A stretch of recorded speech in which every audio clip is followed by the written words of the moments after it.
Diawali dengan memperlihatkan sebuah situasi ketika regu sniper tentara Amerika Serikat tengah mengawasi usaha penjemputan terhadap seorang tokoh pemimpin teroris Irak yang saat itu akan diamankan karena dianggap memiliki banyak informasi penting. Beberapa pendukung militansi rupanya tidak tinggal diam. Mereka menyusun strategi untuk mengacaukan usaha penjemputan tersebut. Termasuk salah satunya adalah dengan cara melumpuhkan regu snipernya terlebih dahulu. Dan dia satu dari 3 orang sniper itu berhasil ditumbangkan.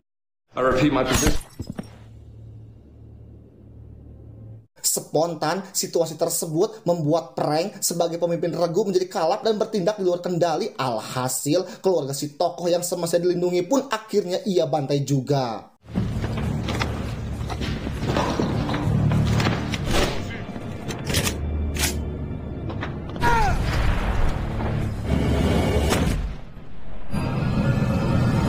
Singkat waktu, 10 tahun pun berlalu di mana Prank kini telah jauh meninggalkan kehidupan militernya. Meskipun tak bisa Prank pungkiri bahwa peristiwa pada 10 tahun silam itu masih saja menghantui pikirannya. Sampai-sampai ia belum sanggup untuk menceritakan kisahnya itu kepada siapapun juga. Di dalam mengisi waktu luang semasa pensiun, hari-hari Prank sibukkan dengan berbagai kegiatan di bengkel mobil miliknya. Seperti pada hari itu, Prank bersama satu karyawannya baru saja selesai memperbaiki satu mobil dan sudah siap untuk diantarkan kepada pemiliknya. Dan perkenalkanlah, wanita cantik ini bernama Casey dan ia merupakan istri dari Prank yang ketika dinikahinya Casey sudah mempunyai seorang putri bernama Shannon. Kendati pun demikian, Prank memperlakukan Shannon layaknya putri kandungnya sendiri.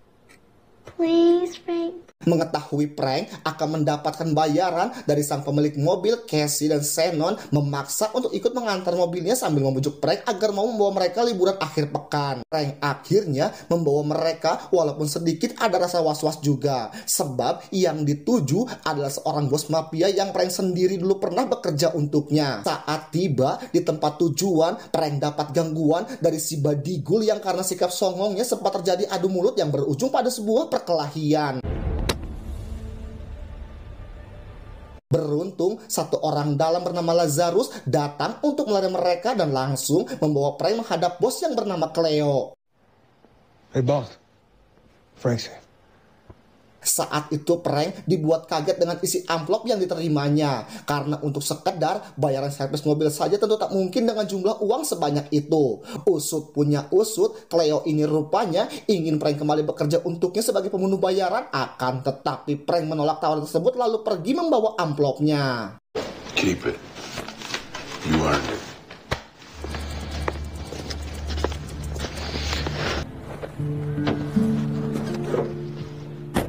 Singkat cerita, malam pun tiba dan dalam hati kecil Prank memang sempat terbesit niat untuk kembali terjun pada dunia mafia bersama dengan Leo. Namun sejauh ini dia masih berusaha untuk tidak mengulangi pekerjaan itu lagi dalam hidupnya. Dan sejenak ia dikejutkan dengan pemberitaan di televisi di mana putri Leo dikabarkan tewas setelah mengalami insiden tabrak lari.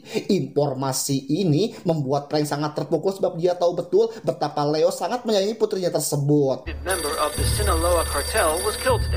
Tak lama setelah itu, datanglah Lazarus berikut 2 orang pengawalnya yang tujuan kedatangan mereka adalah menyampaikan perintah agar Prank mau membereskan pelaku yang telah menyebabkan putri Cleo tewas. Saw it on the news. Setelah dipaksa Lazarus, Prank pun bersedia untuk menghadap beliau malam ini juga, yang dalam hal ini Casey sebagai istri tak diberitahu tentang apa maksud dan tujuan kepergiannya. Sehingga timbullah sebuah prasangka tak baik dari Casey jika Prank telah menyembunyikan sesuatu yang selama ini ia tutup-tutupi dari dirinya. Semakin Casey kepo, semakin kuat pula Prank mengunci mulutnya dan akhirnya satu kepretan tangan Casey mendarat di pipi Prank.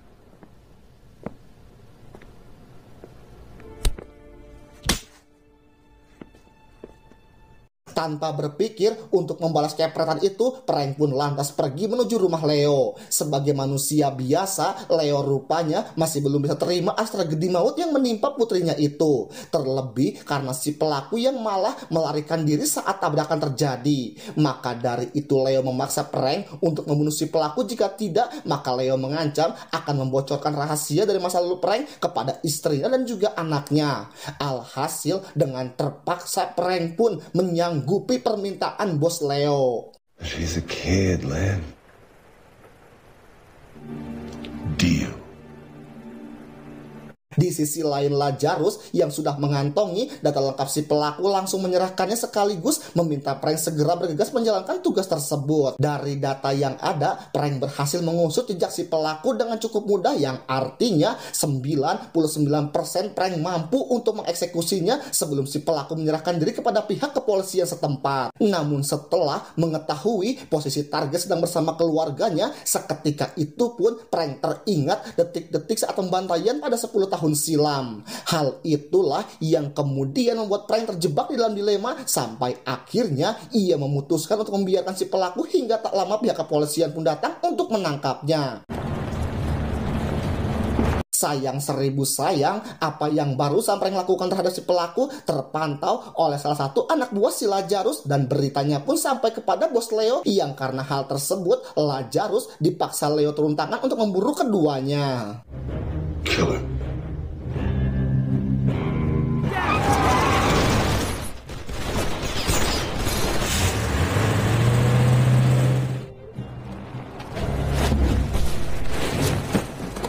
Sementara itu, di tempat kediamannya Casey dikejutkan dengan suara dering telepon yang diyakini itu adalah panggilan dari Frank. Namun karena khawatir terjadi apa-apa, lantas ia pun memeriksa keadaan sekitarnya terlebih dahulu, dan tiba-tiba karena merasa terancam, Casey kemudian berupaya membela diri, sekalipun itu tak membuahkan apapun kecuali hanya membuat Lazarus semakin marah saja dan beraksi seperti ini.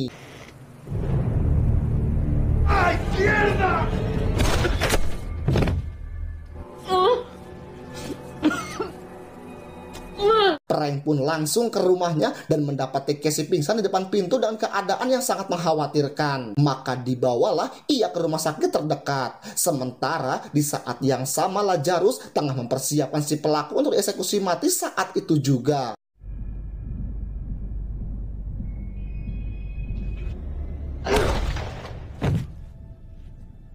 Kembali pada Frank, di mana ia telah kedatangan rekan seperjuangan lamanya yang bernama Tim menyusul kabar penculikan Shannon oleh komplotan Leo. Dengan sukarela, Tim siap membantu Frank untuk mengatasi masalah tersebut. Di sisi lain, Casey merasa sangat terpukul. Selain karena khawatir akan keselamatan putrinya yang diculik, dia juga merasa sangat kecewa setelah Frank membohonginya selama ini. Maka demi menebus kesalahan tersebut, Frank dibantu Tim berjanji akan segera membawa Shannon pulang dalam keadaan selamat. Singkat perjalanan, mereka sudah tiba di kediaman Leo yang keadaannya saat itu terlihatlah sangat sepi.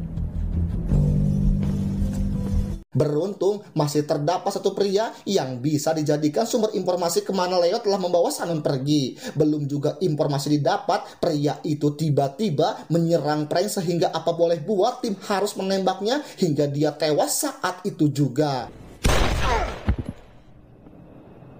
Belakangan diketahui ternyata Leo sejauh ini masih belum bisa melupakan kematian putrinya, sehingga ia memutuskan untuk membawa Shannon ke kampung halamannya lalu disekap di sana. Kendati pun diperlakukan sebagai anak sendiri, namun sang istri tetap menyalahkan sikap Leo yang berlebihan tersebut. Sebagai mantan partner Leo, tentunya Frank mengetahui persis di mana posisi keberadaan putrinya saat ini, yang tepatnya di sebuah daerah di Meksiko yang Leo jadikan sebagai pabrik narkoba. Okay. So he's in Mexico. Dengan persenjataan yang telah dipersiapkan, mereka pun berhasil menguasai area tersebut dengan melumpuhkan semua penjaga yang ada di sana. Lazarus pun mengarahkan semua anak buahnya untuk melakukan pengepungan dan mentargetkan Frank dan Tim untuk dibunuh saja, yang padahal kedua orang ini sudah berada di salah satu bar milik Leo, di mana si Badigul sedang main kuda-kudaan di sana. Dari si Badigul inilah Frank kemudian mendapatkan informasi lebih detail tentang Shannon yang disembunyikan. Sementara Sementara di luar bar terlihat tim sedang menghabisi kroco-kroconya si Leo, termasuk si Badigul pun akhirnya tewas pada keributan tersebut. Motherfucker!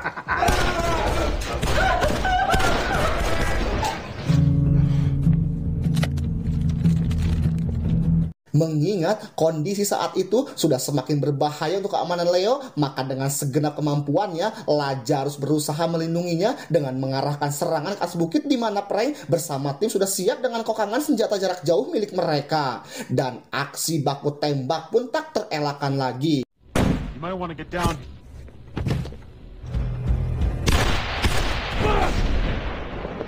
Sejalan dengan itu, Lazarus dikejutkan oleh Frank yang tiba-tiba saja muncul dari arah belakang. Meski Frank mengawalinya dengan mengajak bicara baik-baik, namun Lazarus yang sudah terlanjur panik justru merespon sebaliknya. Alhasil Frank pun menghajar Lazarus dengan sebuah tembakan.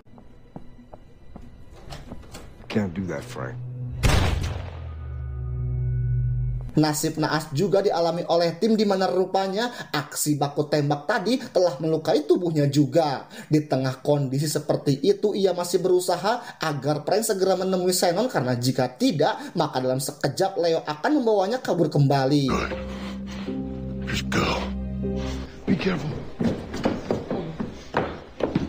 Di balik aksi Leo ini, ternyata istrinya tak henti memberikan nasihat bahwasannya Shannon adalah Shannon yang jelas-jelas bukan anaknya. Tapi Leo tak sedikit pun menghiraukan itu dan tetap saja keras kepala. Di tengah bersih tegang itulah Shannon menggigit tangan Leo yang membuat konsentrasi Leo menjadi hilang. Seketika dengan itu, maka terbukalah kesempatan Frank untuk melumpuhkan si Leo, yakni dengan sebilah pisau yang berhasil Frank lempar tepat mengenai jantungnya dan akhirnya si Leo pun tewas.